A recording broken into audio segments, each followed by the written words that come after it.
அடிக்கடி திருவண்ணாமலை வர்றது எதுக்குன்னு கேட்டீங்கன்னா, எல்லாரும் 50 வாட்டி, 100 வாட்டி, 200 வாட்டி திருவண்ணாமலைக்கு நான் வர்றேன். வந்துட்டு எனக்கு ஒண்ணுமே நடக்கல அப்படின்னு சொன்னா, நெறைய பேர் கேள்வி கேட்கறாங்க. அவங்க எல்லாருக்கும் ஒரு பதிவு விடுறேன். திருவண்ணாமலையில இருந்து எதையுமே எடுத்துட்டு போ முடியாது.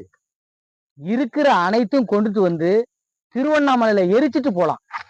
நம்ம செஞ்சு தெரிஞ்சு தெரியாம செய்த பாவ புண்ணியங்களை தீர்க்கக்கூடிய ஒரே இடம் திருவண்ணாமலை. இங்க என்ன தெரியுங்களா நடக்கும்? அக்னிஸ்தலம். எரிச்சிட்டோம். இங்க நீ பல கோடியை கொண்டுட்டு வந்து இங்க கொட்டி, நான் ஆசிரமம் வைக்கிறேன்னு சொன்னாலும் சரி, இல்ல ஆலயம் கட்டுறேன்னு சொன்னாலும் சரி, எல்லாத்தையும் எரிச்சு சாம்பல் திருநீரை கொடுப்பாரு.